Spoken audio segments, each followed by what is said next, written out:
ఓయ్, ఏం నా గురించి ఆలోచిస్తూ సెల్ ఫోన్తో కంప్యూటర్ ఆపరేట్ చేస్తున్నావా? నీ గురించి ఏం ఆలోచించట్లేదు.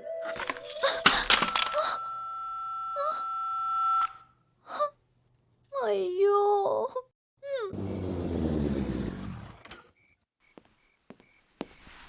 అన్నయ్య, ఏంటి ఇక్కడ కూర్చున్నారు? అమ్మ సాయంకాలం అనగా గుడికెళ్ళింది. ఇంతవరకు రాలేదు. అసలు అమ్మని ఎక్కడికి బయటికి వెళ్ళొద్దని చెప్పాను. గుడికి ఎందుకు వెళ్ళింది?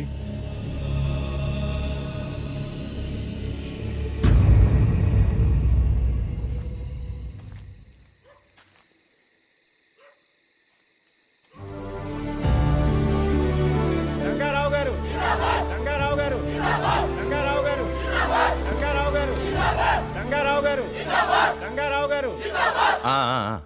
ఏంటి అందరు ఇలా వచ్చారు? వంశపారంపర్యంగా మీ జమీలో పనిచేస్తున్నందుకు మీ తాతలు మహంకాళి మార్కెట్ స్థలాన్ని మాకు దానంగా ఇచ్చారు. మీ దయతో మేము అక్కడ కొట్లు పెట్టుకు బతుకుతున్నాం. తెలిసిందేగా, ఇప్పుడు ఆ సంగతి ఎందుకు? మాకు పట్టాలు లేవు. ఆ విషయం ఎలాగో తెలుసుకున్న నాయుడమ్మ ఆ స్థలాన్ని ఆక్రమించి దౌర్జన్యం చేస్తున్నాడు. చాలా అన్యాయంగా ఉంది. మనం ఏ కాలంలో ఉన్నాం? పోలీస్ చట్టం ఏది లేదా? ఉన్నా ఏం లాభం లేదండి. అతనికి చాలా పలుకుబడింది. ఆ స్థలానికి యజమాని మీరు కాబట్టి మీరు గట్టిగా తలుచుకుంటే గాని మాకు న్యాయం జరగదు. మీరేం కంగారు పడకండి. ఆ స్థలానికి సంబంధించిన ఒరిజినల్ డాక్యుమెంట్స్ నా దగ్గరే ఉన్నాయి. దాన్ని మీ అందరి పేరున రిజిస్టర్ చేస్తాను. 1000 ఏళ్ళు మీ వంశం చల్లగా ఉండాలి బాబు. నాన్న, ఆ నాయుడమ్మ చాలా దుర్మార్గుడని విన్నాను. మీరు అతని విషయంలో తలదూర్చకండి. వాడే కదరా మన విషయంలో తలదూర్చింది. అసలు వాళ్ళంతా ఎవరనుకుంటున్నావు? ఆ రోజుల నుంచి మన కోసం బతుకుతున్న వాళ్ళు. వాళ్ళ కష్టసుఖాలు మనమే కదా చూడాలి. మీరు ఇంకా ఆ పాత జ్ఞాపకాల్లోనే బ్రతకండి. నేను ఉద్యోగం చేస్తేనే మనకు తిండి. అయినా ఇల్లు తప్ప మనకేం మిగిలింది కనుక అసలు ఈ స్థితి కారణం మీరే కదా. నోర్ముయ్, నీ సంపాదనతో బతుకుతున్నావన్న ధీమాతోనే నువ్వు ఇలా మాట్లాడుతున్నావు. అది కాదమ్మా, ఆ నాయుడంతో గొడవ పడకూడదనే అలా అన్నాను. రేపు మనకేదైనా సమస్య వస్తే మనకంటూ ఎవరున్నారమ్మా? ఉండకపోవచ్చు. మీ నాన్న ఏం చెప్తే అదే జరగాలి. ఏమండి, వాడేదో తెలియక అలా మాట్లాడాడు.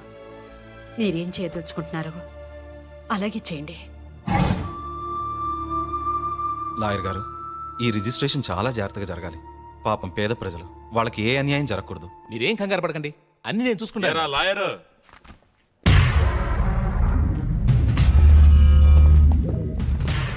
ఇన్నాళ్ళు మహంకాళి మార్కెట్కు డాక్యుమెంట్స్ లేవేమో అని కామెడీగా ఫీల్ అయ్యేవాడిని. కానీ సీరియస్గా డాక్యుమెంట్స్ మీ దగ్గర ఉంచుకొని నన్ను కమెడియన్ చేస్తున్నావే. ఎవరైనా సరే లీగల్గా వెళ్తే నేను సీరియస్ అవుతాను. ఈ డాక్యుమెంట్స్ నా పేరున రాసి నేనిచ్చే డబ్బు తీసుకుని వెళ్ళిపో. అనవసరంగా ఈ విషయంలో జోక్యం చేసుకోవద్దు. మహంకాళి మార్కెట్ని ఎన్నో ఏళ్లుగా అక్కడే ఉంటున్న వాళ్ళకి రిజిస్ట్రేషన్ చేస్తాను. దయచేసి ఇక్కడి నుంచి వెళ్ళిపోండి. అయితే ఓ పని చేద్దాం. ఒక్క నయా పైసా కూడా ఇవ్వను. డాక్యుమెంట్స్ మీద సంతకం చెయ్యి. ఏంటి బెదిరిస్తున్నావా? నువ్వు తలకిందులుగా తపస్సు చేసినా సరే మహంకాళి మార్కెట్ నీకు దక్కదు. అయితే ఇంకో పని చేద్దాం. మహంకాళి మార్కెట్, నువ్వుండే ఇల్లు అన్నీ నాకే రాసిచ్చాయి. నోర్మాయ్, నువ్వేంటి పెద్ద మొనగండి అనుకుంటున్నావా? నా ప్రాణం పోయినా సరే నువ్వు అనుకున్నది మాత్రం జరగదు. ఓ,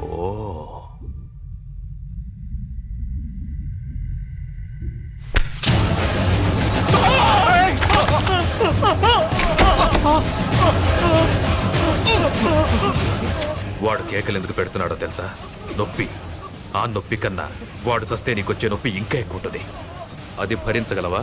వద్దు వద్దు.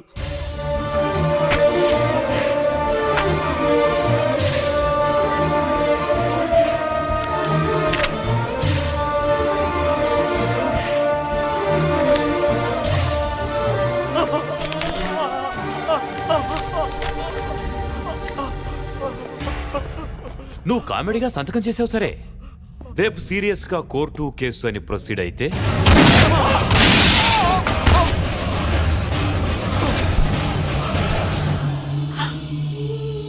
రాజశ్రీదేవి గారు, నేను లాయర్ విశ్వనాథాన్ని మాట్లాడుతున్నాను. ఆ నాయుడమ్మ మీ వారిని కొడుకుని చంపేశాడు. ఇప్పుడు మీకోసం వస్తున్నాడు. వెంటనే పిల్లల్ని తీసుకుని ఊరు వదిలి వెళ్ళిపోండి.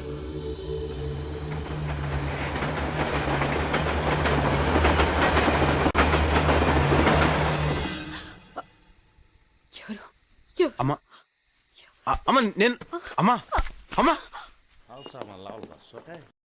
Nothing to worry, just it's a mild attack. ఇంతకుముందు ఎప్పుడన్నా వచ్చిందా? లేదు సార్. బ్లాక్స్ ఉన్న ఏమన్నా డౌట్? ఎనీహో, రేపు ఒకసారి యాంజియోగ్రామ్ చేద్దాం. ఓకే అలాగే sir. Right. Hello Shweta, how are you? Fine uncle. ఏంటి ఇలా వచ్చావు? 21st లిల్లీ బర్త్డే, మీరు తప్పకుండా రావాలి. డెఫినెట్లీ, తప్పకుండా. అంకుల్ ఇప్పుడు మాట్లాడి వెళ్ళాడే, అతనికి ఏంటి ప్రాబ్లం? ప్రాబ్లం అతనికి కాదు, వాళ్ళ అమ్మకి మైల్డ్ హార్ట్ అటాక్.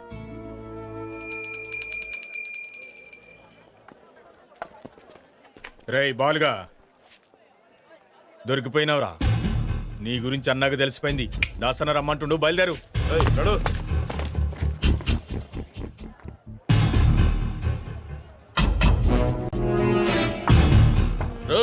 మీరందరూ బయట పండిరా. మీరు కూడా పోరా. రాన్రా. ఏమ్రా, నీకెవ్వరు లేరా? లేరన్నా. అమ్మ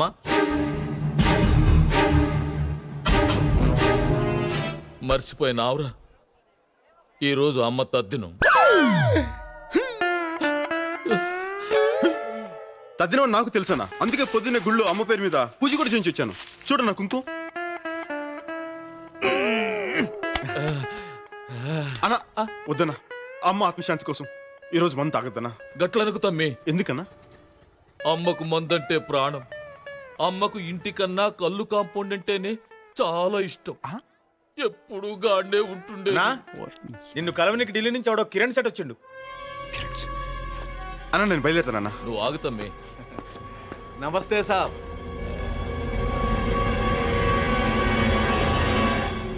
మిమ్మల్ని ఎక్కడో చూసినట్టు. ఈయన మన తమ్ముని లెక్కలే. నువ్వు వచ్చిన పని ఏందో చెప్పు. ఆహా, ఏం లేదు సాబ్. మహంకాళి మార్కెట్ అమ్మకానికి ఉందన్నారు. నాయుడమ్మ మీరు ఎంత చెప్తే అంత అని తెలిసింది. మీరే ఎలాగైనా డీల్ చేసి నాకు ఈ సహాయం చెయ్యాలి. సర్లే, నాయుడమ్మ దుబాయ్ నుంచి రాగానే నేను మాట్లాడతానులే. నువ్వు పో. మంచిది సాబ్, వెళ్ళొస్తాను.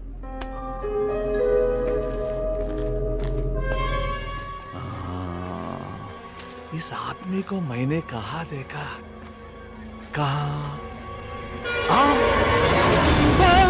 గుర్తుకొచ్చిందా? మర్చిపో. నా గురించి చెప్తావా?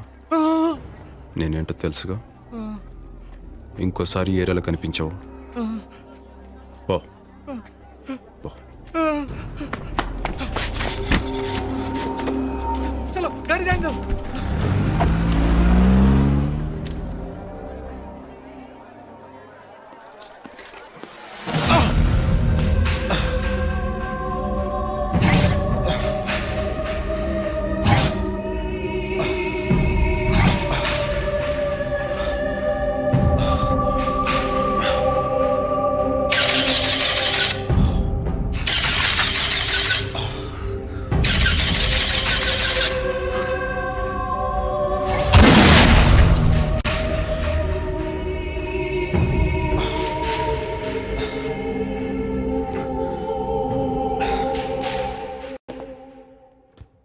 అమ్మకి ఎలా ఉంది? అత్తయ్య పర్లేదు నా. అక్కడికి వెళ్లకుండా ఉండలేకపోయాను. అర్థం చేసుకోగలనమ్మా, కానీ కొన్నాళ్ళు ఆగాలి. తప్పదు. వదినా ఏంటివని? మన చెర్రీ ఫ్రెండ్ లిల్లీ ఆంటీ శ్వేత లేదు, వాళ్ళ అంకలే ఈ హాస్పిటల్ చీఫ్ అట. 3 సార్లు వచ్చి చూసెళ్లారు. ఆహా. విఐపీలా చూసుకుంటున్నారు. హాయ్ బాలు, నేను చెప్తుంది ఈ అమ్మాయి గురించే, శ్వేత. హలో. హలో ఆంటీ ఎలా ఉంది? పర్వాలేదమ్మా. యాక్చువల్లీ సడన్ గా ఈవిని చూశాను, ఎక్కడో చూసినట్టుందే అని ఆలోచిస్తుంటే చెర్రీ జ్ఞాపకం వచ్చాడు. అచ్చం అమ్మ పోలికే. ఈవిడ చెర్రీ వాళ్ళ అమ్మేనా అని ఎంక్వైరీ చేస్తే అసలు విషయం తెలిసింది. మీరేం కంగారు పడకండి ఆంటీ, ఇక్కడ మిమ్మల్ని జాగ్రత్తగా చూసుకుంటారు. చాలా థ్యాంక్స్ అమ్మా. నువ్వేం చేస్తున్నావు? విజువల్ కమ్యూనికేషన్ చేశాను. ఫర్దర్ స్టడీస్ కోసం అమెరికా వెళ్దాం అనుకున్నాను, కానీ అయిన వాళ్ళందరినీ వదిలి అంత దూరం వెళ్ళడం ఎందుకని మానేశాను. అమ్మా, నేను వెళ్ళి డాక్టర్ని కలిసి వస్తాను. ఉంటానండి, బాయ్. Excuse me. సారీ. దేనికి? మీ ఫోన్ పగలగొట్టినందుకు. ఆ తర్వాత చాలా ఫీల్ అయ్యాను. కావాలంటే మా లిల్లీని అడగండి. నాకేం తెలుసు? యాక్చువల్లీ దానికి కూడా తెలీదు. అంత ఫీల్ అయ్యాను. ఆ రోజు నుంచి ఏది పగలగొట్టడం లేదు. ఆఖరికి ఆమ్లెట్ తినడం కూడా మానేశాను.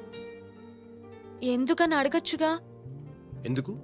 గుడ్డు పగలగొట్టాలి కదండి. థ్యాంక్స్. బాయ్. బాయ్.